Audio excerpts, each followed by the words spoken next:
نحمدہ ونصلی علی رسولہ الکریم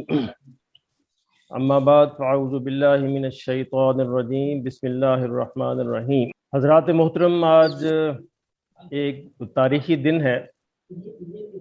اس اعتبار سے کہ ہم ایک عہد ساز شخصیت مولانا امین احسن اصلاحی رحمۃ اللہ علیہ کے بارے میں اس مذاکرے کا اہتمام کر رہے ہیں۔ مولانا قرآن مجید کے حوالے سے عالم اسلام کی ایک عظیم شخصیت ہے، لیکن انفارچونیٹلی مولانا کا تعارف جس زور و شور کے ساتھ اور جس نہج پہ اور جس طریقے سے ہونا چاہیے تھا، ہماری نئی نسل تک ہم اس کو نہیں پہنچا سکے۔ یہ گویا ہماری ہی کمی ہے، ہماری طرف سے یہ خامی ہے۔ تو اس کمی کو پورا کرنے کے لیے آج کے مذاکرے کا اہتمام کیا گیا ہے، تاکہ ہم اپنی نئی نسل کو بتا سکیں کہ مولانا اصلاحی کی خدمات جو ہے قرآن مجید کے حوالے سے کس قدر تاریخی اور کس قدر اہم اور کس قدر منفرد ہیں۔ قرآن مجید پر اللہ کا شکر ہے کہ مسلمانوں نے بے شمار کام کیا، اور قرآن مجید کی سینکڑوں نہیں بلکہ ہزاروں تفاسیر جو ہے موجود ہیں، اور اسی طرح سینکڑوں مفسرین بھی موجود ہیں۔ لیکن مسئلہ یہ ہے کہ اکثر مفسرین جو ہیں وہ قرآنی احکامات کی حکمتیں سمجھاتے ہیں، یا قرآنی فقہ کو سامنے لاتے ہیں، یا قرآن مجید کے ذریعے سے تصوف کے ساتھ تعلق کو جوڑتے ہیں۔ نتیجہ کیا ہوتا ہے کہ قاری کا تعلق قرآن سے کم اور فقہ یا تصوف سے زیادہ ہو جاتا ہے۔ لیکن مولانا اس اعتبار سے منفرد ہیں کہ وہ قاری کو صرف اور صرف قرآن سے جوڑتے ہیں، اور اس مقصد کے لیے وہ خود قرآن کا نظم، قرآن کا اسلوب، قرآن مجید کی بلاغت، قرآن مجید کا اعجاز، قرآن مجید کا استدلال اور قرآن مجید کے زور بیان کو سامنے لاتے ہیں، اور قرآن سے ہٹ کر کوئی بات نہیں کرتے۔ اس لیے قاری کا تعلق صرف اور صرف قرآن مجید کے ساتھ قائم ہو جاتا ہے۔ آج اسی حوالے سے ہمارے پاس جید شخصیات موجود ہیں جو اسی حوالے سے مولانا اصلاحی کا تعارف جو ہے وہ آپ کے سامنے پیش کریں گی۔ ڈاکٹر شہزاد سلیم صاحب ہمارے اگلے مقرر ہیں، ان کی خطاب کا موضوع ہوگا مولانا اصلاحی کی قرآن فہمی۔ اور میں یہ عرض کر رہا تھا، غالباً میرا مائک جو تھا وہ میوٹ تھا، میں یہ عرض کر رہا تھا کہ مجھے یہ شرف حاصل ہے کہ میں نے ڈاکٹر شہزاد سلیم صاحب سے قرآن اور قرآن مجید کے مختلف علوم جو ہیں وہ پڑھے ہیں۔ تو ڈاکٹر صاحب کی گراں قدر تصنیف جو ہے وہ ہسٹری آف قرآن ہے، جو تقریباً 1275 صفحات پر مشتمل ہے۔ اس کتاب کے پہلے باب میں پہلی فصل میں 17 ابواب ہیں اور دوسری میں 2 ابواب ہیں، اور آخر میں کتابیات کی بھی ایک طویل فہرست ہے، اور قرآنی نسخوں، نادر قرآنی نسخوں کے عکس بھی اس کتاب کے اندر شامل ہیں جو دنیا کے مختلف لائبریریوں کے اندر محفوظ ہے۔ تو ہسٹری آف قرآن کے حوالے سے ڈاکٹر صاحب کا یہ گراں قدر کام اور بڑی ضخیم تصنیف جو ہے غالباً اس موضوع پر پہلی تصنیف ہے۔ تو میں گزارش کروں گا استاد محترم جناب ڈاکٹر شہزاد سلیم صاحب سے کہ وہ خطاب فرمائیں مولانا اصلاحی کی قرآن فہمی۔ بسم اللہ الرحمن الرحیم، الحمدللہ رب العالمین والصلاة والسلام علی خاتم النبیین۔ محترم صدر مجلس، معزز حاضرین کرام، السلام علیکم۔ میرا تعارف استاد امین احسن اصلاحی سے 1988 میں ہوا، جب میں لاہور میں یونیورسٹی میں طالب علم تھا، اور اس کی تقریب یہ بنی کہ قرآن مجید کو پڑھتے ہوئے جب یہ محسوس ہوا کہ ایک جو مضمون جب آتا ہے اس کے بعد ایک اور شفٹ آ جاتا ہے، ایک نیا مضمون آ جاتا ہے، تو یہ سوال ذہن میں ہمیشہ رہا کہ قرآن مجید کے اندر یہ مضامین کے اندر تیزی سے تبدیلی، اور دوسرے لفظوں میں آپ یہ کہہ لیں کہ انکوہرنس یا بے ترتیبی جو ہے یہ کھٹکتی ہے۔ تو اتفاق سے جب یہ معلوم ہوا کہ استاد امین احسن اصلاحی کی کتاب، ان کی جو تفسیر ہے تدبر قرآن، وہ موجود ہے اور وہ اسی مسئلے کو ایڈریس کرتی ہے، اور پھر یہ بھی معلوم ہوا، اور میری بہت خوش قسمتی تھی کہ وہ لاہور شہر ہی میں تھے اس زمانے میں، اپنے صاحبزادے کے ہاں وہ مقیم تھے۔ تو ان سے یہ تعارف حاصل ہوا کہ سن 88 سے لے کے سن 97 ان کی انتقال کے ٹائم تک برابر ان سے نشستیں رہیں. آخری 2-2.5 سال تو بالکل انکیپیسیٹیڈ تھے, ان سے ظاہر ہے وہ بالکل صاحب فراش تھے, ان سے گفتگو نہیں ہو سکتی تھی. لیکن سن 88 سے لے کے سن 94 اور 95 کے جو 6 سال ہیں, اس میں یہ موقع ملا کہ ان کے دروس میں شرکت کی جائے, قرآن مجید کے دروس میں بھی اور حدیث کے دروس میں بھی, اور ان سے استفادہ کیا جائے. میں حاضرین کرام آپ کے سامنے یہ عرض کرنا چاہتا ہوں کہ ان سے جو تعلق پیدا ہوا اور اس کے بعد ان کی کتاب سے, ان کی تفسیر تدبر قرآن سے, تو ان کا جو قرآن کنٹریبیوشن ہے یا ان کی جو قرآن مجید کے حوالے سے میں یہ عرض کروں گا کہ کچھ ڈسٹنکٹیو فیچرز ہیں جو بالکل ظاہر و باہر ہیں, اور ایک طالب علم کے طور پہ میں چاہتا ہوں آپ کے سامنے ان کو شیئر کروں. سب سے پہلا جو فیچر ہے, جو ان کا ڈسٹنکٹیو فیچر ہے, جو ان کا ایک ایسی ان کی دریافت ہے, آپ یوں سمجھ لیجئے کہ جو ان کے اپنے استاذ کے تسلسل میں چلی آ رہی ہے, وہ یہ ہے کہ تفسیر تدبر قرآن مجید کی تفاسیر میں ایک یونیک مقام رکھتی ہے, ایک بہت منفرد مقام رکھتی ہے. اور وہ یہ ہے کہ یہ پوری کی پوری کتاب جس پرنسپل پر بیسڈ ہے, جس کو استاذ امیر الدین فراہی نے واضح کیا کہ القرآن لا يحتمل الا تعویلا واحدا, یعنی قرآن مجید جو ہے وہ ایک ہی تعویل کی محتمل ہے. تو قرآن مجید کو اگر آپ تدبر قرآن کی شکل میں جب آپ کو اس کو اسٹڈی کرتے ہیں, اس کے مفاہیم کو اسٹڈی کرتے ہیں, تو پوری کی پوری جو کتاب کا جو سب سے بڑا ڈسٹنکٹیو فیچر سامنے آتا ہے وہ یہ ہے کہ وہ کتاب اللہ تعالیٰ کے منشا کو متعین کرنے کی کوشش کرتی ہے, متکلم کے منشا کو متعین کر کے وہ ایک مطلب تک پہنچنے کی کوشش کرتی ہے. بھلے وہ مطلب سے ہمیں اختلاف ہو, اتفاق ہو, یہ ایک الگ بات ہے, لیکن ان کا جو اس سلسلے میں طریقہ ہے غور کرنے کا وہ یہ ہے کہ جو ان کے اپنے استاذ نے واضح کیا کہ قرآن مجید میں اللہ تعالیٰ ایک ہی بات کو بیان کرنا چاہ رہے ہیں, اور یہ کلام کا عیب ہے کہ آپ ایک ہی بات کو, ایک سے زیادہ بات کو ایک ہی کلام سے اخذ کریں. چنانچہ یہ وہ چیز ہے کہ اگر آپ اس کی گہرائی کو اور گہرائی کو سمجھنا چاہیں تو یہاں صاحب علم کی مجلس ہے. ہم سب یہ جانتے ہیں کہ جب ہم پرانی تفاسیر کو اٹھا کے پڑھتے ہیں تو وہاں ایک ہی آیت کے کئی مفاہیم بیان ہوئے ہوتے ہیں. طبری کو آپ اٹھا لیجئے, رازی کو آپ اٹھا لیجئے, زمخشری کو آپ اٹھا لیجئے, تو ایک تفسیر کی بھول بھلیاں ہیں جس میں انسان بعض دفعہ گم ہو جاتا ہے کہ قرآن مجید کا اصل مطلب کیا ہے. تو میں یہ سمجھتا ہوں کہ سب سے جو ان کا بڑا کنٹریبیوشن ہے وہ یہ ہے کہ انہوں نے اس چیز کو نمایاں کیا کہ قرآن مجید کی ایک تعویل ہے جو کی جائے گی, اس تعویل تک ہم پہنچنے کی کوشش کریں گے. اور انہوں نے عملاً پہ یہ ڈیمونسٹریٹ کیا کہ جو قرآن یہ کہتا ہے کہ واعتصموا بحبل اللہ جمیعا ولا تفرقوا, تو یہ تبھی ممکن ہے کہ اللہ تعالیٰ کی کتاب کا جو اعتصام ہے اور پھر تفرقے میں نہ پڑھنا, وہ اس کا جو بنیاد ہے وہ یہی ہے کہ اب اس کی ایک تعویل تک ہم پہنچنے کی کوشش کریں. حاضرین کرام, اس ایک تعویل تک پہنچنے کی جو کنجی ہے, جو کی ہے, وہ بنیادی طور پہ اس کا نظم ہے. وہ نظم کا کانسیپٹ ہے جو استاد امیر الدین فراہی نے پیش کیا. استاد امیر الدین فراہی اور استاد امین احسن اصلاحی دو وہ شخصیات ہیں جن کو آپ یو کی ناٹ سیپریٹ دیم. یہ ایسا محسوس ہوتا ہے کہ جیسے سقراط اور پلیٹو یعنی افلاطون جو ہیں وہ بالکل آپس میں جڑے ہوئے ہیں. سقراط کے بہت سارے آئیڈیاز ہمیں پلیٹو سے پتہ چلتے ہیں, افلاطون سے پتہ چلتے ہیں. سقراط خود صاحب تصنیف نہیں ہے. یہاں اگرچہ استاد حمید الدین فراہی کی بہت ساری تصانیف موجود ہیں, لیکن قرآن مجید کی تفسیر وہ مکمل نہیں کر سکے. جہاں ہمارے فاضل مقررین نے اشارہ کیا کہ انہوں نے اپنے استاذ کی ترجمانی کی, وہاں یہ بھی ذہن میں رکھنا چاہیے کہ اس ترجمانی کو نہ صرف انہوں نے اس کا حق ادا کیا بلکہ بہت ساری جگہوں پہ انہوں نے منفرد کنٹریبیوشن جو ہیں وہ ادا کی. چنانچہ یہ چیز کہ قرآن مجید کی ایک تعویل ہے, جیسے میں نے عرض کیا کہ اس کی جو کنجی ہے, اس کی جو کی ہے, وہ قرآن کا وہ نظم کا کانسیپٹ ہے جو استاد حمید الدین فراہی نے پیش کیا. یہ میں ایک آدھ مثال سے آپ چاہوں گا کہ اس سے واضح کروں. میرے اپنے طالب علموں میں جب کبھی گفتگو ہوتی ہے تو مثال کے طور پہ آپ دیکھیے کہ ایک کانسیپٹ ہے کہ جس میں ہمارے جو نئی جنریشن ہے, ہماری جو ینگر جنریشن ہے, جب وہ قرآن کو اپروچ کرتی ہے تو اس کا ایک پری کنسیوڈ نوشن ہے, وہ پہلے سے ان کو ایک ذہن میں ان کے بات ہوتی ہے. اور وہ زیادہ تر بات یہ ہوتی ہے کہ جیسے قرآن مجید ایک گرینڈ بک, اس کے اندر ہر چیز کی تعویل ہے, اس کے اندر ہر چیز کا جواب موجود ہے. قرآن مجید کے بارے میں یہ تصور ہے. یہ تصور اگر آپ دیکھیں تو ہمارے اپنے علوم سے پیدا ہوا ہے, ہمارے اپنے جو قدیم ماخذ ہیں ان سے پیدا ہوا ہے. چنانچہ آپ دیکھیے کہ سیوطی نے اپنی الاتقان میں قرآن مجید کی جو آیت ہے ما فرطنا فی الکتاب من شیء, یہ سورہ انعام کی آیت ہے کہ اللہ تعالیٰ نے اس کتاب میں کوئی کمی نہیں کی, اس کو جب بیان کیا تو اس کے تحت پھر یہ بات بیان کی کہ دیکھیے کوئی ایسا علم نہیں ہے جو قرآن مجید میں نہ پایا جاتا ہو یا اس کی بنیاد نہ پائی جاتی ہو. اور یہ اپنی رائے تو انہوں نے نہیں بیان کی, ظاہر ہے وہ تو عام طور سے جامع ہیں, وہ چیزوں کو جمع کرتے ہیں, تو انہوں نے یہ قدیم لوگوں کی بات بیان کی. اور اس بات نے اتنا زیادہ شیوع ہوا اس بات کا کہ لوگوں کے ہاں تصور یہ بن گیا کہ قرآن مجید جو ہے وہ ایک ایسی کتاب ہے کہ جس میں ہر چیز کا علم پایا جاتا ہے. اور جب وہ قرآن پڑھنے جاتے ہیں, میں اپنے ایکسپیرینس سے بھی آپ کو بتا رہا ہوں, اپنے طالب علموں کے ایکسپیرینس سے, تو ان کو ایک somehow they get disappointed کہ بھئی ہمیں تو قرآن کے بارے میں تو یہ تصور تھا کہ اس میں ہر چیز کا علم ہے.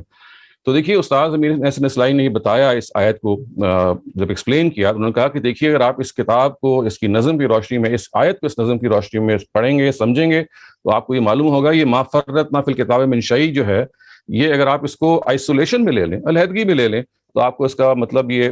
سمجھ میں آئے گا کہ اللہ تعالیٰ نے اس کتاب میں کوئی کمی نہیں کی, کوئی چیز چھوڑی نہیں ہے, گویا ہر چیز ڈال دی ہے.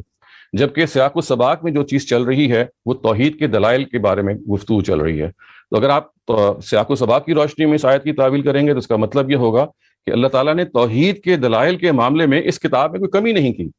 تو اب دیکھیے ایک زمین آسمان کا فرق پڑ گیا, اور وہ جو قرآن مجید کے اسی سیاق و سباق نے, اسی نظم نے اس کتاب کی جو صحیح تعویل ہے اس آیت کی وہ واضح کر دی. تو اس طرح کی بے شمار آیتیں ہیں جن کی مثالیں دی جا سکتی ہیں. یہ اصحاب علم کی مجلس ہے, میں ظاہر ہے کہ یہ نہیں چاہتا, لیکن میں صرف جو پہلا پوائنٹ نقطہ بیان کرنا چاہ رہا ہوں وہ یہ ہے کہ اس کتاب نے ہمیں تعویل واحد کی طرف لے جا کے عام طالب علموں کو بھی, نئی جنریشن کو بھی, نئی نسل کو بھی, اور ہمیں اس بات سے روشناس کرایا کہ ہم یہ کوشش کریں کہ اللہ تعالیٰ جو بات کہنا چاہ رہے ہیں اس تک ہم پہنچیں. اور کبھی ایسا نہیں ہو سکتا کہ اللہ تعالیٰ ایک سے زیادہ بات کہنا چاہیں, یہ خود کلام کا عیب ہے. اللہ تعالیٰ اگر کوئی ہمیں گائیڈنس دینا چاہ رہے ہیں تو وہ ایک گائیڈنس ہے. تو یہ ایک پہلا نقطہ ہے جو میں سمجھتا ہوں کہ استاد امیر احسن اصلاحی کا ایک ایکسٹرا آرڈنری کنٹریبیوشن ہے. دوسرا جو ان کا بہت بڑا کنٹریبیوشن ہے قرآن فہمی کے لحاظ سے, وہ یہ ہے جو انہوں نے بیان بھی کیا اپنی تفسیر تدبر قرآن میں, اور وہ یہ کہ انہوں نے کہا کہ میں نے اس پوری کی پوری کتاب میں تعویل کو مصحف کی قرات پر کیا ہے اور کوئی اور قرات کو ایکسیپٹ نہیں کیا, اور اس چیز کو انہوں نے سورہ فاتحہ سے لے کے سورہ والناس تک نبھایا. اور یہ بھی حاضرین کرام ہم سب جانتے ہیں, آپ جو سب لوگ علوم القرآن سے واقف ہیں, تفاسیر کے علم سے واقف ہیں, آپ جب قدیم تفسیریں اٹھاتے ہیں تو آپ کو یہ معلوم ہے کہ وہاں قراتوں کی ایک تعدد ہے جو قرآن مجید کے مطالب کے لحاظ سے زیر بحث رہتا ہے. ان سے نحوی استشہاد بھی کیا جاتا ہے, ان سے مطالب کو بھی اخذ کیا جاتا ہے, اور ایک ہی آیت کے اندر وہ جو میں نے ابھی پہلے عرض کیا کہ ایک سے زیادہ مفاہیم ہو سکتے ہیں, انہی قراتوں کی وجہ سے وہ انکارپوریٹ کر دیے جاتے ہیں کہ دیکھیے اگر آپ اس لفظ کو ایسے پڑھیں تو یہ مطلب نکل آئے گا, اور اس لفظ کو ایسے پڑھیں تو ایسے نکل آئے گا. استاد امیر احسن اصلاحی نے یہ میں جیسے کہ تعویل واحد ان کا ایک ڈسٹنکٹیو فیچر ہے, تو یہ جو دوسرا ہے کہ انہوں نے مصحف کی قرات کے علاوہ, جس کو آپ قرات عامہ کہتے ہیں, کسی اور قرات کو انٹرٹین نہیں کیا. اور یہ پہلی, یعنی میں میرے علم کی حد تک ہماری پوری امت کی تاریخ میں, استاد امیر الدین فرحی تو ظاہر ہے obviously وہ انڈرسٹوڈ ہے کیونکہ وہ انہی کی ترجمانی اس موقع پہ کر رہے ہیں, لیکن کوئی اور تفسیر پورے تفسیری سرمایے میں استاد امیر احسن اصلاحی سے پیشتر آپ کو ایسی نہیں ملے گی کہ جس میں قراتوں سے استشہاد نہ کیا ہو. دو میں آپ کو مثالیں دیتا ہوں کہ جہاں انہوں نے یہ کہا, کیونکہ وہاں پہ قراتیں بہت معروف طریقے سے ان سے استشہاد کیا جاتا ہے. تو چنانچہ آپ دیکھیے کہ جو وضو کی آیات ہیں سورہ مائدہ میں, جہاں پہ ارجلکم اور ارجلکم کی مشہور بحث ہمارے یہاں پیدا ہو جاتی ہے, وہاں انہوں نے اس چیز کو بزور بیان کیا کہ دیکھیے قرآن مجید کی ایک ہی قرات ہے اور وہ ارجلکم ہے. ارجلکم جو ہے وہ غیر معروف قرات ہے, اس کو ایکسیپٹ نہیں کریں گے, اور اس پہ انہوں نے تنقید بھی کی, اور عربیت کے لحاظ سے کہا کہ ارجلکم اگر آپ مسح کے مفہوم میں لیں گے, ظاہر ہے وہاں پہ جن لوگوں نے ارجلکم پڑھا ہے تو وہاں پہ وہ وضو مسح ہی کو سمجھتے ہیں کہ پاؤں میں دھونے نہیں چاہیے بلکہ مسح کرنا کافی ہوگا. وہاں انہوں نے بتایا کہ دیکھیے زبان کی لو سے بھی یہ غلط ہے, کیونکہ وہاں پہ الی المرافق کے طریقے پہ وہاں پہ ایکسٹینٹ بیان نہیں ہوا, بلکہ ہمیں یہ پتہ ہے کہ جہاں اس لفظ کو بیان کیا گیا وہاں پہ جو الفاظ ہیں وہ صرف ارجلکم ہے, کیونکہ الی الکعبین کے الفاظ یہ صاف واضح کرتے ہیں کہ اگر مسح یہاں پہ مقصود ہوتا تو یہ پھر زائد الفاظ تھے, جیسے کہ الی المرافق میں استعمال ہوا ہے, وہاں پہ چونکہ دھونا مقصود تھا تو وہاں پہ پورا کے پورا ایکسٹینٹ بیان کر دیا. یہ تو ان کی علمی تنقید تھی, لیکن انہوں نے پہلے یہ بات بیان کی کہ ہم اس غیر معروف قرات کو ایکسیپٹ نہیں کریں گے. یہی معاملہ سورہ مدثر میں انہوں نے کیا, ولا تمنن تستکثر میں, اور انہوں نے کہا کہ اگر یہ نہیں کا جواب, بعض لوگوں نے تستکثر کو نہیں کا جواب لیا, تو انہوں نے کہا کہ یہ نہیں کا جواب ہوتا تو یہاں پہ جزم آتی, اور جزم چونکہ بعض قاریوں نے پڑھی ہے لہٰذا ہم تو اس کو ایکسیپٹ نہیں کریں گے. انہوں نے عرض کیا اور یہ کہا کہ یہاں پہ تنوین ہی ہے, اور لا تمنن تستکثر جو ہے وہ جو مصحف کی قرات ہے وہ اسی کے لحاظ سے ثابت ہوگی. یہاں میں یہ بھی عرض کرتا چلوں خواتین حضرات کہ ہمارے ہاں جو مصحف کی قرات کے حوالے سے جو عام نقطہ نظر ہے وہ چونکہ ہم مرتب کرتے ہیں جو قراء حضرات کی کتابیں ہیں یا ان کی جو ہسٹری ہے اس کے لحاظ سے مرتب کر رہے ہیں, تو آپ جب جزری کو پڑھیں گے یا مثال کے طور پہ ابن مجاہد کو پڑھیں گے تو آپ کو یہ واقعی لگے گا کہ جیسے قراتوں کا اتنا شیوع ہے کہ مختلف اوقات میں مختلف ممالک میں مختلف قراتیں رہی ہیں. لیکن اگر آپ اصولیین کو پڑھیں گے، تمام جو اصولیین ہیں شروع سے لے کے آخر تک وہ ہر جگہ یہ بات کو بیان کر رہے ہیں کہ قرآن مجید وہی ہے جو مصحف میں ثبت ہے. حتیٰ کہ آپ یہ دیکھیں گے کہ ابن قدامہ نے اس بات کو بھی بیان کیا کہ جو کچھ مصحف سے خارج ہے وہ قرآن نہیں ہے.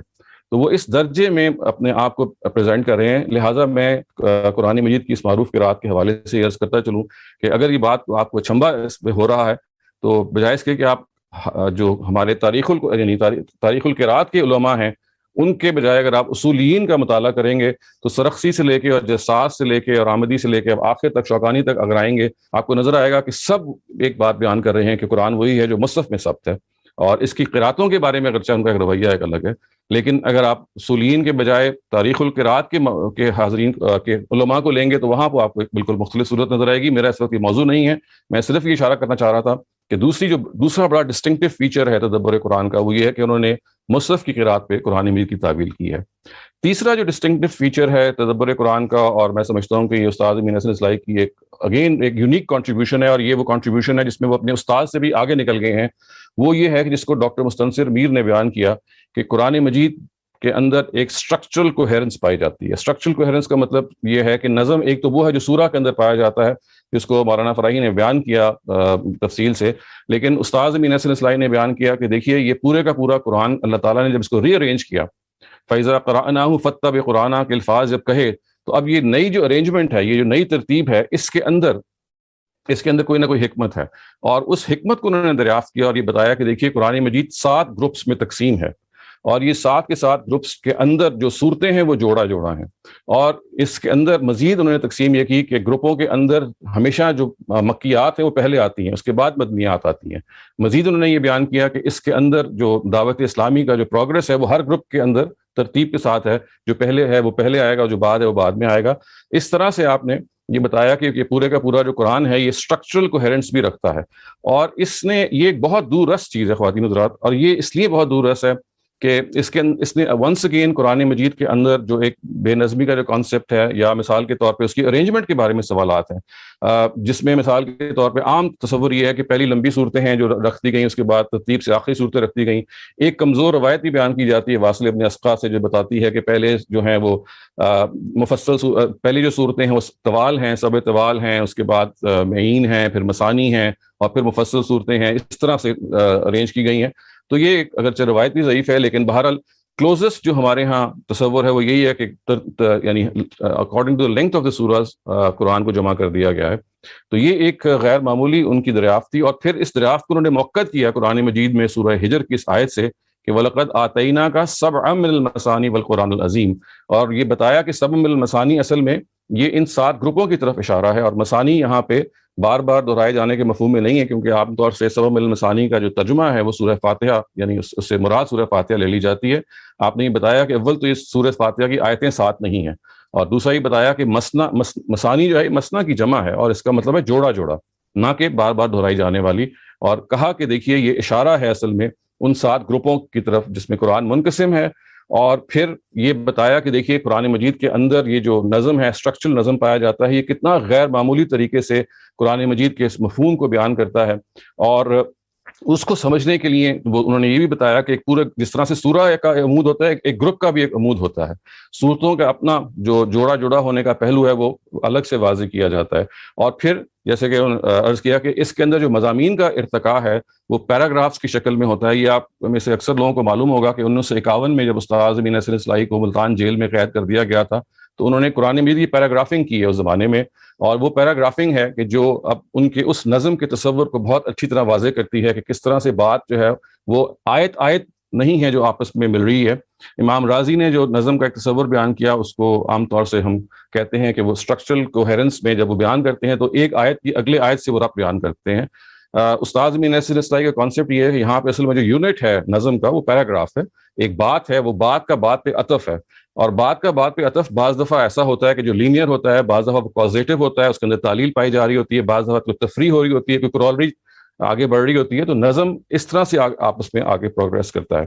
مجھے یاد ہے انہوں نے اپنی کئی مجالس میں اس کا ذکر کیا کہ جب وہ قرآن کی تفسیر کرتے تھے تو اپنے استاذ کے طریقے پہ قرآن مجید کو 3 مرتبہ پڑھتے تھے, یعنی تین انداز سے پڑھتے تھے. ایک وہ اس سورہ کو جس کی وہ تفسیر کر رہے ہوتے تھے اس کو پڑھتے تھے, دوسرا وہ اس کی جو مصنع سورہ ہے وہ اس کو پڑھتے تھے, اور تیسرا وہ جس گروپ کو بلانگ کرتی ہے اس کو پڑھتے تھے, کیونکہ یہ تینوں چیزیں جو ہیں اس کسی آیت کی تعویل میں ایک کردار ادا کرتی ہیں. تو یہ آپ میں سے اکثر لوگوں کو یہ معلوم ہوگا کہ استاذ حمید الدین فراہی نے قرآن مجید کو 9 گروپس میں تقسیم کیا, اور وہ ظاہر ہے کہ وہ جو ایک آربیٹری تقسیم تھی اس کی, اس پہ ہم الگ سے گفتگو کر سکتے ہیں, لیکن یہاں استاذ امین حسن اصلاحی نے بتایا کہ دیکھیے یہ 7 گروپس ہیں, مکیات اور مدنیات پہ مبنی ہیں, اور اس کے نتیجے میں جو پورے کا پورا قرآن ہے یہ ایک بہت خوبصورت اینٹی کے طور پہ نمایاں ہوتا ہے. تو یہ قرآن مجید کی جو تیسری خصوصیت ہے جو استاذ امین حسن اصلاحی کی تفسیر سے واضح ہوتی ہے, میں ایک مرتبہ دہراتا چلوں کہ پہلی چیز جس کی غیر معمولی ان کے ہاں اہتمام نظر آتا ہے اور جس سے انہوں نے امت کو ایک بہت بڑی بھول بھلائیوں سے نجات دی, وہ تعویل واحد ہے. دوسری چیز ہے وہ مصحف کی قرات پہ قرآن کی تعویل کرنا ہے, اور تیسری چیز یہ ہے کہ قرآن مجید میں جو اسٹرکچرل کوہیرنس ہے, اس کے اندر جو اوور آل ارینجمنٹ کی خوبصورتی ہے, اس کو انہوں نے بیان کیا. چوتھی چیز حاضرین کرام جو میں بیان کرنا چاہوں گا ان کے اس قرآن فہمی اور اس قرآن کنٹریبیوشن میں, وہ یہ ہے کہ وہ قرآن مجید کو جو مقام دیتے ہیں میزان اور فرقان ہونے کا, اس کو ایک فائنل اتھارٹی دینے کا, اس کو انہوں نے ہر جگہ پہ ڈیمونسٹریٹ کیا ہے. اور ابھی ہمارے ہاں یہ بات ہو رہی ہے, بہت سارے لوگوں نے اس طرف اشارہ کیا سابقہ مقررین نے کہ استاذ امین حسن اصلاحی جو ہیں وہ حدیث کے منکر نہیں تھے. یہ بالکل ٹھیک بات ہے کہ وہ حدیث کے منکر نہیں تھے, لیکن جہاں جہاں ان کو یہ محسوس ہوا کہ کوئی حدیث قرآن سے ٹکرا رہی ہے, وہاں انہوں نے ہمیشہ قرآن مجید کو وہ مقام دیا جو مقام دینے کا وہ اہل ہے, اور وہ میزان ہے, وہ فرقان ہے, وہ مہیمن ہے. ہمارے ہاں تمام جو اصولیین ہیں وہ سب اس سے اتفاق کرتے ہیں کہ قرآن مجید کے خلاف روایت کو قبول نہیں کیا جائے گا, لیکن عملاً جب روایت کبھی قرآن مجید کے خلاف نظر آتی ہے تو وہاں ان کی پوری کوشش ہوتی ہے تطبیق کرنے کی, اور یہ تطبیق کرنی بھی چاہیے, لیکن جہاں تطبیق نہیں ہوتی وہاں بہرحال قرآن مجید کو وہ فوقیت حاصل ہے. میں آپ کو 2 مثالیں دوں گا کہ جہاں انہوں نے اس چیز کو ڈیمونسٹریٹ کیا کہ قرآن کی اتھارٹی ہے وہ کسی بھی حدیث کے لحاظ سے اگر وہ چیلنج ہوتی ہے تو ایکسیپٹ نہیں کیا جا سکتا. سورہ الگ کی تفسیر میں انہوں نے یہ لکھا کہ دیکھیے سورہ اقرا بسم ربک الذی خلق جو پہلی 5 آیتوں کے بارے میں جو معروف روایت تو یہی ہے بخاری میں کہ وہ پہلی جو وحی ہے وہ پہلی 5 آیتیں ہیں. تو آپ نے اس پہ تنقید کی اور کہا کہ قرآن مجید کی روشنی میں سورہ الگ ایک ایسی سورہ ہے کہ جس کا مزاج اتنا تیز اور تند ہے کہ یہ پہلی وحی نہیں ہو سکتی. اور اگر آپ اس کو بات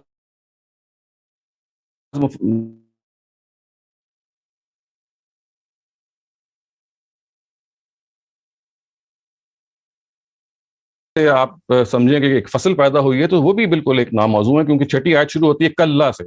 تو ہرگز نہیں سے ایک آپ نئی وحی کا آغاز کریں, یہ کسی طرح سے موضوع نہیں ہے. یہ پورے کے پوری جو سورہ ہے یہ ہم رنگ ہے, اور اس کو پہلی وحی قرار دینا کسی طرح سے بھی موضوع نہیں ہے. اور اپنا انہوں نے رجحان ظاہر کیا کہ جو پہلی وحی ہے وہ سورہ فاتحہ ہے, اور زمخشری کا انہوں نے حوالہ بھی دیا. اور یہاں انہوں نے یہ ڈیمونسٹریٹ کیا کہ دیکھیے اگر کوئی روایت بخاری میں بھی آ گئی ہے تو یہ ٹھیک ہے کہ ہم حدیث کے ساتھ ہمارا جو تمسک ہے, جو رویہ ہے, وہ بالکل وہی ہونا چاہیے جس کا ہمیں ابھی بہت سارے لوگوں نے ذکر کیا, لیکن اگر وہ قرآن کے خلاف ہے تو ایکسیپٹ نہیں کی جا سکتی. اس کی دوسری مثال وہ ہے جو انہوں نے سورہ فلق کی تفسیر میں دی, جہاں پہ یہ کہا جاتا ہے کہ جو معوذتین ہیں ان کو نبی صلی اللہ علیہ وسلم کے پر جادو کے ضمن میں نازل کیا گیا, ان کی شان نزول یہ بیان کی جاتی ہے. یہاں پہ بھی آپ نے ان روایات پہ تنقید کی, اور نہ صرف یہ کہ آپ نے قرآن کی روشنی میں تنقید کی بلکہ روایت کی روشنی میں بھی آپ نے تنقید کی. آپ نے قرآن کی روشنی میں یہ بتایا کہ یہ جو ہمارے ہاں روایتیں بیان ہوئی ہیں اس سے معلوم ہوتا ہے کہ 6 مہینے تک نبی صلی اللہ علیہ وسلم پہ جادو کا اثر رہا, اور نبوت کے اگرچہ معاملے میں وہ قادر نہیں تھی, لیکن یہ کہا جاتا ہے کہ نبی صلی اللہ علیہ وسلم کو کچھ بعض دفعہ گمان ہوتا تھا کہ انہوں نے کام کیا ہے لیکن اصل میں نہیں کیا ہوتا تھا. وہ بیویوں کے پاس گئے ہیں لیکن اصل میں وہ نہیں گئے ہوتے تھے. اور یہ انہوں نے الفاظ لکھے ہیں کہ معصومیت کے ساتھ یہ دعویٰ بھی کر لیا جاتا ہے کہ پھر اس زمانے میں اگر کوئی وحی بھی آئی ہوگی تو اس کو نبی صلی اللہ علیہ وسلم نے ایکسیپٹ کر لیا ہوگا. تو آپ نے اس پہ کہا ہے کہ بھائی جس طرح سے بات کو روایتیں بات کو بیان کرتی ہیں اس سے نبی صلی اللہ علیہ وسلم کی جو حیثیت ہے نبوت کی وہ مجروح ہوتی ہے. پھر آپ نے یہ بتایا کہ دیکھیے یہ روایتیں جو ہیں یہ خبر واحد ہیں, یہ اگر نبی صلی اللہ علیہ وسلم پہ جادو ہوا ہوتا تو یہ کوئی ایسی چیز نہیں ہے کہ جو چھپی رہتی ہے, اس کو بہت وسیع پیمانے پہ بیان ہونا چاہیے تھا. آپ نے یہ لکھا ہے کہ پہلی مرتبہ سفیان بن عیانہ نے ابن جریج سے یہ روایتیں سنی جو تقریباً 100 سال کے بعد یوں سمجھ لیجیے نبی صلی اللہ علیہ وسلم کے بعد زیادہ نمایاں ہوئی, اور اس طرح سے یہ بتایا کہ یہ روایات قبول نہیں کی جا سکتی. تو یہ چوتھا ان کا جو ڈسٹنکٹیو فیچر ہے وہ یہ ہے کہ انہوں نے قرآن مجید کی اتھارٹی کو اسرٹ کیا، اور جہاں ان کو یہ محسوس ہوا کہ حدیث اس سے ٹکرا رہی ہے وہاں انہوں نے بالکل اسے کہتے ہیں نا کہ بلا خوفت لومۃ لائم انہوں نے اس کا اظہار کر دیا۔ پانچویں اور آخری جو ان کی قرآن فہمی کا ایک ڈسٹنکٹیو فیچر ہے، ان کا ایک آپ نے سمجھ لیجیے ایک غیر معمولی کنٹریبیوشن ہے، وہ قرآن مجید کی زبان کا ایک بے مثال ماہر ہونا ہے۔ وہ جس درجے میں قرآن مجید کے ادب سے اور قرآن مجید کے ادب پارے ہونے سے واقف تھے، اور آبویسلی یہ ان کے اپنے استاذ کا ثمرہ ہے، اس کی مثال نہیں پیش کی جا سکتی، لیکن میں چند مثالوں سے کوشش کروں گا یہ واضح کرنا کہ ان کی اس تفسیر کے جو 3 یا 4 پہلو ہیں زبان کے، وہ اتنے غیر معمولی ہیں کہ انہوں نے تفسیر کے اس پورے کے پورے یونرا میں، اس پورے کے پورے جو لٹریچر ہے اس میں ایک نئی جہت کو انٹروڈیوس کیا۔ دیکھیے ہمارے ہاں عام طور سے الف لام جہاں آتا ہے تو وہاں پہ ہم ترجمہ جو خاص طور سے اردو میں ترجمہ ہم کرتے ہیں وہاں اس کا لحاظ نہیں کرتے کہ الف لام جنس کا ہے یا عہد کا ہے، اور نتیجہ یہ نکلتا ہے کہ جب کہیں اگر المشرکون کا ورڈ آ گیا یا الناس کا ورڈ آ گیا یا الانسان کا ورڈ آ گیا تو ترجمہ یہ ہوتا ہے کہ جیسے ساری انسانیت ہے، یہ سارے انسان ہیں، سارے مشرکین ہیں۔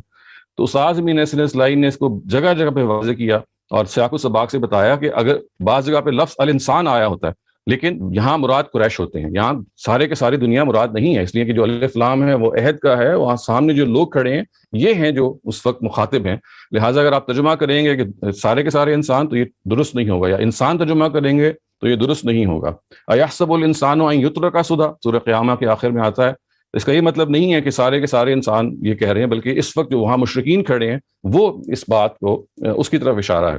یہی معاملہ الناس کا ہے، یعنی الناس یعنی ترجمہ انگریزی میں مین کائنڈ کر دیا جاتا ہے، اردو میں انسانیت کر دیا جاتا ہے، لیکن الف لام جہاں پہ یہ بات صحیح ہے کہ بعض جگہ پہ جنس کا بھی آ جاتا ہے، لیکن بعض جگہ پہ جہاں پہ نہیں آتا، جہاں پہ عہد کا آتا ہے وہاں پہ اس کی اگر آپ رعایت نہیں کریں گے تو قرآن مجید کے مطلب میں خط پیدا ہو جائے گا۔ دیکھیں سورہ بقرہ کے شروع میں جو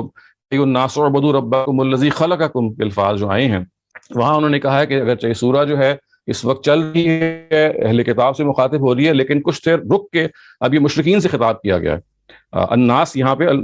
مشرکین عرب ہیں، بلکہ انہوں نے اس کا ذکر کیا کہ مشرکین مکہ ہیں جس سے مراد انہوں نے لی ہے، یہ ساری کی ساری انسانیت یہاں مراد نہیں ہے۔ تو یہ ایک بہت باریک چیز ہے، لیکن قرآن کے طالب علموں کے لیے یہ ایک بہت ہی گہری بات ہے، کیونکہ قرآن مجید ایک سیاق میں کھڑا ہے، اس کے کچھ مخاطبین ہیں، اگر آپ ان مخاطبین سے اس کو ہٹا لیں گے تو اس کے اندر جو اللہ تعالیٰ کا منشا ہے وہ خلط ہو سکتا ہے۔ یہی معاملہ المشرکون کا ہے۔ آپ نے یہ بتایا استاد امین حسن اصلاحی نے کہ المشرکون کا جو لفظ ہے یہ اصل میں مشرکین عرب کے لیے استعمال ہوا۔ الف لام یہاں پہ جیسے وَلَوْ كَرِهَ الْمُشْرِكُونَ سورہ صف میں جب آیا ہے تو یہاں مراد وہ مشرکین عرب ہیں کہ ان کو اگر ناگوار گزرے، نہ کہ دنیا کے سارے مشرکین۔ تو یہ آپ اس سے دیکھیے قرآن مجید کا جو خصوص ہے وہ اس الف لام سے واضح ہوتا ہے، اور اس چیز کو انہوں نے اپنی تفسیر میں جگہ جگہ بیان کیا۔ اسی طرح زبان کا جو دوسرا ایک بہت بڑا ایلیمنٹ ہے جس کو خود انہوں نے پھر اپنے استاد سے لیا، وہ یہ کہ قرآن مجید جو بنیادی طور پہ ایک مکالمے کی ایک انداز میں کتاب ہے، اس میں بک آف ڈائیلاگس،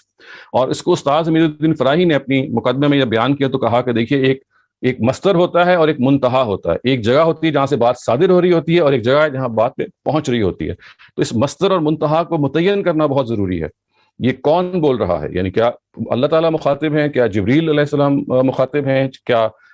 رسول مخاطب ہیں، اور جن سے مخاطب یعنی خطاب کیا جا رہا ہے وہ کون ہے۔ تو خطاب میں تبدیلی ہوتی رہتی ہے، اور جس کو استاد امین الدین فراہی نے بڑی خوبصورتی سے بیان کیا نا کہ کامل قرآن خطیباً سماویاً، یعنی قرآن جو ہے وہ ایک سماوی خطیب، آسمانی خطیب ہے، وہ دائیں سے اور بائیں سے ان کو مخاطب کر رہا ہے، وہ ان کو مخاطب کر رہا ہے، ادھر مشرکین کھڑے ہیں، اہل کتاب کھڑے ہیں، منافقین کھڑے ہیں، تیزی کے ساتھ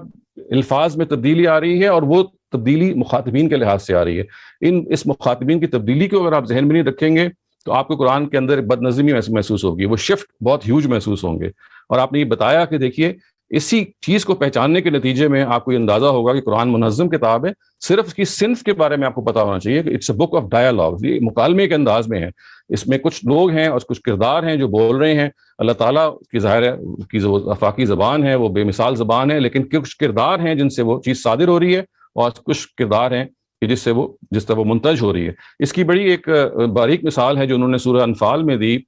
جہاں پہ انہوں نے بتایا کہ دیکھیے تریدون عرض الدنیا، یہ وہ مشہور آیت ہے سورہ انفال کی کہ جہاں جنگ بدر پہ تبصرہ ہو رہا ہے، اور یہ عام طور سے یہ بیان کیا جاتا ہے روایت میں کہ یہ جو تبصرہ ہے یہ تم دنیا کے چاہنے والے تھے. صحابہ کرام سے یہ آیت مخاطب ہو کہہ رہی ہے, اور یہ اس تناظر میں ہے کہ انہوں نے قیدی پکڑنے میں اور مال غنیمت پکڑنے میں جلدی کی اور قیدیوں کو رہا کر دیا, حالانکہ اللہ تعالیٰ کا شاید منشا یہ نہیں تھا. اس پر صحابہ کرام پہ عتاب ہوا ہے. تریدون عرض الدنیا, تم دنیا کی مال و متاع چاہتے تھے. تو استاذ نے بتایا کہ دیکھیے اگر آپ قرآن مجید کو پیچھے سے پڑھیں گے تو یہاں وہ لوگ زیر بحث ہیں, یعنی قریش زیر بحث, اور یہ کہا جا رہا ہے کہ صحابہ کرام تو یہ کام نہیں کرتے تھے کہ خون ریزی برپا کریں مال غنیمت حاصل کرنے کے لیے, یہ تم لوگ ہو. یعنی ایک غائب کا اسلوب تھا, ان کو حاضر کر کے خطاب کر لیا گیا. تو غائب سے حاضر, حاضر سے غائب, اگر آپ اس خطاب کو اپریشیٹ نہیں کریں گے تو آپ اس کے نتیجے میں یہ کریں گے کہ بہت سارا قرآن مجید کا وہ حصہ جو خصوص میں ہے اس کو منہ میں لے جائیں گے یا اس کے کوئی غلط تعویل کر لیں گے. تو تریدون عرض الدنیا میں انسان کے رونگٹے کھڑے ہو جاتے ہیں, کیونکہ وہاں نبی صلی اللہ علیہ وسلم بھی اس کے اندر آ جاتے ہیں, کیونکہ روایات میں یہ آتا ہے کہ سوائے حضرت ابو بکر کے سب لوگوں نے یہ مشورہ دیا کہ آپ قیدیوں کو رہا کر دیں. تو استاذ نے بتایا کہ یہاں صحابہ کرام مخاطب ہی نہیں ہیں, یہاں پہ مخاطب مشرکین ہیں, اور یہ غائب اور حاضر کے فرق سے اس کو آپ تفصیل سے دیکھ سکتے ہیں. میں نے صرف اشارہ کیا, آپ جو لوگ قرآن کے طالب علم ہیں وہ تفصیل سے اس چیز کو دیکھ سکتے ہیں. تیسری چیز جو خواتین حضرات میں آپ کو بتاؤں گا کہ زبان کے لحاظ سے تدبر قرآن میں بہت جگہ پہ زیر بحث آئی اور جس نے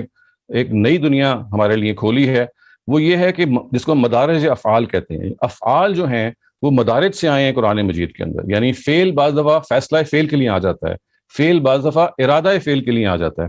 فعل بعض دفعہ استمرار اور تمکن کے لیے آ جاتا ہے. جیسے آپ دیکھیے سورہ یوسف میں جب یہ حضرت یوسف کے والدین مصر میں آ جاتے ہیں, وہ پہنچ چکے ہوئے ہیں, پھر بھی قرآن کہتا ہے ادخلوا مصر انشاءاللہ آمنین, آپ مصر میں داخل ہو جائیں. اب یہ بڑی عجیب سی بات ہے, اگر آپ کہیں مصر, وہ تو مصر میں پہلے سے ہی موجود ہے, ان کو داخل کیا ہونا ہے. تو آپ نے بتایا کہ دیکھیے یہاں ادخلوا کا جو لفظ ہے یہ تمکن اور استمرار کے لیے ہے. جیسے آپ کہتے ہیں تشریف رکھیے, یہاں ٹھہریے, یہ آپ کا ٹھکانہ ہے. تو ادخلوا کا ورڈ جیسے ابتدائی مفہوم میں آ جاتا ہے ویسے تمکن اور استمرار کے لیے آ جاتا ہے. ان فی ذلک لآیات لقوم یؤمنون, یعنی یہ نشانی ہے ان لوگوں کے لیے جو ایمان لائیں. نہیں, وہ کہتے ہیں یہاں فعل ارادہ فعل کے لیے ہے, یہ نشانی ہے ان لوگوں کے لیے جو ایمان لانا چاہتے ہیں, جو ایمان کی طلب رکھتے ہیں. تو اس طرح سے جو مدارج افعال کا کانسیپٹ ہے, یہ ہمارے جو اردو مترجمین ہیں یہ اس کو بہت زیادہ اپریشیٹ نہیں کرتے, جس کے نتیجے میں بعض دفعہ جب آپ سمجھتے ہیں بات کو تو اس کے اندر کی جو باریکی ہے, اس کی جو نوانس ہے وہ نکل جاتی ہے. ایک چوتھی چیز جو ان کے ہاں اسی طرح زبان کے پہلو سے بہت زیادہ زیر بحث ہے اور جو اردو مترجمین اور مفسرین کے ہاں زیر بحث نہیں آتی ہے, وہ معطوف علیہ کا حذف ہے.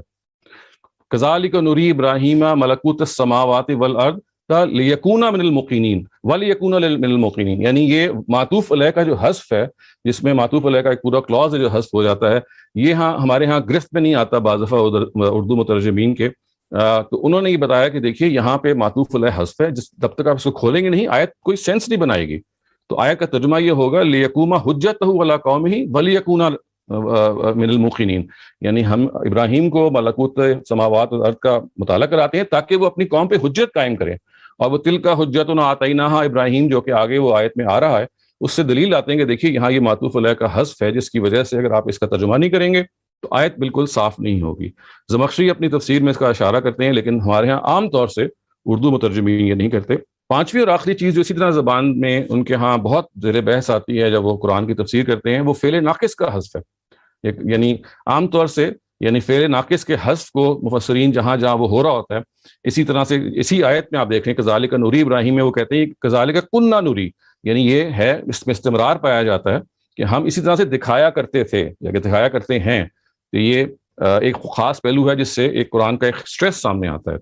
تو یہ اس میں بہت ساری اور مثالیں بیان کی جا سکتی ہیں, لیکن الف لام کا پہلو کہ وہ عہد کا ہوتا ہے, اسی طرح سے خطاب کا رخ کا تعین کرنا,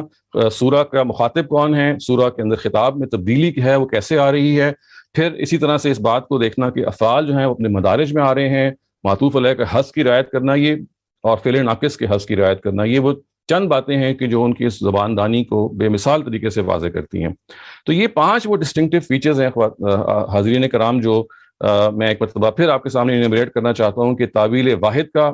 کا جو معاملہ ہے جس کو انہوں نے بیان کیا, مصحف کی قرات پہ تعویل کرنے کو جو انہوں نے بیان کیا اور کسی اور قرات کو انٹرٹین نہ کرنا, پھر قرآن میں جو اسٹرکچرل کوہیرنس ہے اس کے جو گروپ میں جو تقسیم ہے اس کو بیان کرنا, چوتھا قرآن کی اتھارٹی کو اسرٹ کرنا حدیث کے اوپر, اور پانچواں قرآن کی زبان کے پہلو سے جو کچھ باریک چیزیں ہیں، جس میں کچھ تو میں نے اشارہ کیا لیکن کچھ ذرا اور ٹیکنیکل ہیں جو طالب علموں کے لیے مفید ہو سکتی ہیں، وہ کسی اور موقع پہ ہو سکتی ہیں. تو یہ 5 ان کے ایک غیر معمولی کنٹریبیوشنز ہیں جس نے قرآن فہمی کی ایک نئی راہ کھولی، اپنے استاد کے کام کو بھی آگے بڑھایا، اور بعض جگہ پہ انہوں نے اپنے استاد سے اختلاف بھی کیا. آخر میں چند باتیں ان کے بارے میں کرنا چاہتا ہوں چونکہ ان سے نیاز بندی حاصل رہی، ان کے پاس جانا رہا. تو ان کی جو حق پسندی ہے اور ان کا جو قرآن کے ساتھ ایک غیر معمولی تعلق ہے، اس کی 1 یا 2 مثالیں میں آپ کے سامنے پیش کرنا چاہتا ہوں. یہ غالباً 1991 کی بات ہے، جب ایک مرتبہ ہم ان سے ملنے گئے تو سورہ مزمل کی تفسیر میں اِنَّ لَکَ فِی النَّہَارِ سَبْحًا طَوِیلًا، آپ کو معلوم ہے میرے برادر اور انتہائی عزیز اور فاضل دوست ڈاکٹر ساجد حمید، انہوں نے اِنَّ لَکَ فِی النَّہَارِ سَبْحًا طَوِیلًا میں مولانا سے اختلاف کرتے ہوئے جسارت کی اور کہا دیکھیے مولانا یہ سبحًا طویلہ جو ہے آپ نے اس کو جس مفہوم میں لیا ہے یہ بات کھٹکتی ہے، اور یہ سب کے مادے کے اندر تسبیح نہیں پائی جاتی، تسبیح کا مفہوم نہیں پایا جاتا. آپ نے اس کو لیا ہے کہ دن میں تمہارے اندر بہت سارے تسبیح کے موقع ہوں گے، بلکہ سب اپنے معروف مفہوم میں ہے کہ دن میں بہت ساری مصروفیات ہوں گی. یہ بات کر کے ہم چلے آئے. اگلے ہفتے یعنی ہمارا ہفتہ وار ان سے وزٹ ہوا کرتا تھا. اگلے ہفتے جب ہم ان کے ہاں پہنچے تو جیسے ہوتا ہے نا کہ ایک شخص اعتراف پہ بس ڈھہ پڑتا ہے، انہوں نے میرے بھائی ڈاکٹر ساجد حمید کو کے سر پہ ہاتھ رکھا اور کہا کہ تمہاری بات بالکل ٹھیک ہے، تمہاری بات بالکل ٹھیک ہے. اسی طرح سے انہوں نے کہے. مجھے میرے کانوں میں ان کی وہ آواز آج بھی گونجتی ہے. آپ میں سے جن لوگوں نے ان کو سنا ہے، ان کی ایک بہت کراری آواز تھی، ایک بڑی اسرٹیو وائس تھی. تو انہوں نے کہا کہ تمہاری بات بالکل ٹھیک ہے، اور پھر انہوں نے اپنے شاگرد میرے استاد جاوید احمد غامدی کو یہ کہا، انسٹرکٹ کیا کہ آپ یہ پیراگراف تدبیر قرآن میں تبدیل کر دیں اور سبحً طویلہ کی تعویل کو میری طرف سے اب یہ نئی تعویل اس میں انکارپوریٹ کر دیں. اسی طرح سے مجھے ایک اور موقع یاد آتا ہے جب میرے استاد نے ہی اس بات کو نریٹ کیا کہ اشہر حرم جو ہیں سورہ توبہ میں، یہ آپ کو معلوم ہے ایک بڑا فَإِذَا انسَلَخَ الْأَشْهُرُ الْحُرُمُ والی جو آیت ہے بالکل شروع میں سورہ توبہ میں، یہ بڑی تعویل کا مارکۃ الاعراب بحثیں اس میں رہی ہیں. استاذ جاوید احمد غامدی یہ بیان کرتے ہیں، انہوں نے اس بات کو لکھا بھی ہے، بہت دفعہ ہمارے سامنے بیان بھی کیا کہ ایک مرتبہ وہ مولانا کے پاس گئے اور انہوں نے کہا کہ مولانا یہ جو اشہر حرم کی جو تعویل ہے، اس میں آپ نے جو تعویل کی اس پہ یہ سوالات پیدا ہوتے ہیں. اور پھر انہوں نے اپنی ایک توجیہ پیش کی اور مولانا نے کچھ دیر کے لیے وہ خاموش رہے اور اس پہ غور کرتے رہے، اور پھر ایک دم سے وہ آگے بڑھ کے بولے اور انہوں نے پھر وہ شعر کہا کہ گمام بر بپایا رسید کار مغاں ہزار بادائی ناخوردہ درک طاقست، کہ بالکل ٹھیک تم کہہ رہے ہو اور میں اپنی اس تعویل کو ریوائز کروں گا. آخری بات میں آپ کو ایک اور دلچسپ بات بتانا چاہتا ہوں جو انہوں نے سورہ رحمان کی تعویل میں وہ زیر بحث آئی، اور وہ یہ تھی کہ یخرج منہم اللؤلؤ والمرجان والا جو حصہ ہے، وہاں پہ اس عام جو مفسرین ہیں ان کی رائے یہ ہے کہ جو موتی ہیں وہ عام طور سے کھاری پانی سے نکلتے ہیں، فریش واٹر یا میٹھے پانی سے وہ نہیں نکلتے. تو جب مولانا کو یہ بات بتائی گئی تو انہوں نے یہ کہا کہ دیکھیے یہ قرآن کا بیان ہے، اور پھر انہوں نے وہ شاہکار الفاظ کہے اور انہوں نے کہا کہ دیکھیں اگر موتی، یعنی چونکہ اس زمانے میں مفسرین کی رائے یہ تھی کہ میٹھے پانی سے پرلز نہیں نکلتے، موتی نہیں نکلتے، کھاری پانی سے نکلتے ہیں، تو انہوں نے یہ کہا کہ دیکھو اگر موتی ان پانیوں سے نکل کے میرے پاس آئے اور مجھ سے کہے کہ میں کھاری پانی سے نکلا ہوں، تو میں اس سے کہوں گا کہ تمہیں اپنی تخلیق پر شبہ ہوا ہے. ایسا نہیں ہو سکتا کیونکہ قرآن کا بیان یہ ہے کہ تم دونوں پانیوں میں پرورش پاتے ہو، میں اس کو یہ کہوں گا. تو یہ ان کا ایذان تھا کہ قرآن مجید نے اگر ایک بات کہہ دی ہے اور ابھی سائنس وہاں تک نہیں پہنچی ہے، مفسرین وہاں تک نہیں پہنچے، یہ بات بالکل معلوم اور متحقق ہو گیا کہ فریش واٹر پرلز کی ایک پوری صنعت ہے جس میں میٹھے پانی سے بھی موتی نکلتے ہیں، لیکن یہ ظاہر ہے کہ متحقق ہوا. تو مولانا نے اس چیز کو اس درجے میں بیان کیا کہ میں اگر قرآن نے کہہ دیا ہے تو پھر مجھے اس کے بارے میں کوئی دوسری رائے موجود نہیں ہے میرے پاس. تو مولانا کی بہت ساری باتیں اور بھی ہیں جو کی جا سکتی ہیں، لیکن میں اپنی بات کو یہاں ختم کرتا ہوں اور اس نوٹ پہ یہ ختم کرتا ہوں کہ ان کی جو شخصیت ہے وہ جس درجے میں اس نے کنٹریبیوشن کیا ہے، وہ جیسے یہاں پہ ہمارے ساتھیوں نے بیان کیا کہ ابھی اور وقت لگے گا کہ ان کی بات کو اور نمایاں کیا جائے، کس طرح سے تعویل واحد سے انہوں نے امت کو ایک جنجال سے نکالا ہے، اس کو ابھی اور ٹائم لگے گا. لیکن اس کے ساتھ ساتھ جو ان کی غیر معمولی حیثیت ہے استاد امیر الدین فراہی سے تمسک کی، ان سے زندگی کے ساتھ گزارنے کی، اور اس کے نتیجے میں قرآن فہمی کی ایک منفرد داستان رقم کرنے کی، اور ان کا جو یہ معاملہ ہے کہ جس میں ہمیں معلوم ہے کہ انہوں نے کہا کہ میں اپنی زندگی میں اپنے استاذ کو چھوڑ کے کہیں نہیں جا سکتا. ان کو نوکریوں کا آفر ہوئی مدراس کالج میں، آپ کو معلوم ہے سید سلیمان صاحب نے لکھا ہے کہ ان کو ایک بہت بڑی پروفیسری کی آفر ہوئی, انہوں نے کہا میں نہیں جاؤں گا جب تک میرے استاد زندہ ہیں. اور پھر وہ بالکل ایسے لگتا ہے کہ جیسے شاعر نے جو کہا ہے نا کہ دستز طلب نہ دارم تو قوم من براید یا تن رسد بجونا یا جونز تن براید. یعنی انہوں نے استاذ کے ساتھ جو اپنا رویہ رکھا, جس میں اپنی بات کو انہوں نے پیش کیا, اس میں وہ جس سے کہتے ہیں نا یک قالب دو جان ہو کے اپنے استاذ کی بات کو سمجھا, اس کو سمجھایا, اور جہاں پہ ان کو محسوس ہوا کہ ان کی استاذ کی بات کو ان کو اس سے اختلاف کرنا ہے, انہوں نے بھرپور اختلاف بھی کیا, اور اس علمی روایت کو زندہ کیا ایک مرتبہ پھر کہ اصل چیز دلیل ہوتی ہے, اصل چیز استاد ہونا نہیں ہے, اصل چیز کسی کا اکابر ہونے میں سے نہیں ہے کہ فلاں نے یہ کہا ہے, بلکہ اصل چیز قرآن مجید کو سمجھنے میں وہ دلیل ہے. اگر وہ دلیل ابو حنیفہ کی مضبوط ہے, اگر وہ دلیل ابن تیمیہ کی مضبوط ہے, اگر وہ دلیل فراہی کی مضبوط ہے, تو شخصیات کا اس میں کوئی حیثیت نہیں ہے, اصل چیز وہ دلیل ہے. اور یہ راہ کھولی ہے انہوں نے ہم جیسے طالب علموں کے لیے کہ ہم قرآن کو اعتماد سے سمجھیں, نئی نسل کو اعتماد سے قرآن کو سمجھائیں اور ان کو بتائیں کہ یہ واقعی اللہ تعالیٰ کا وہ آخری پیغام ہے کہ جس کو اگر آپ دنیا میں بیان کریں گے تو اس کے نتیجے میں اخروی فلاح بھی ہوگی اور دنیاوی فلاح بھی ہوگی. میں اپنی بات کو یہاں ختم کرتا ہوں. وآخر دعوانا الحمدللہ رب العالمین. بہت شکریہ ڈاکٹر صاحب. مولانا اصلاحی کی قرآن فہمی پہ گفتگو فرما رہے تھے ڈاکٹر شہزاد سلیم صاحب.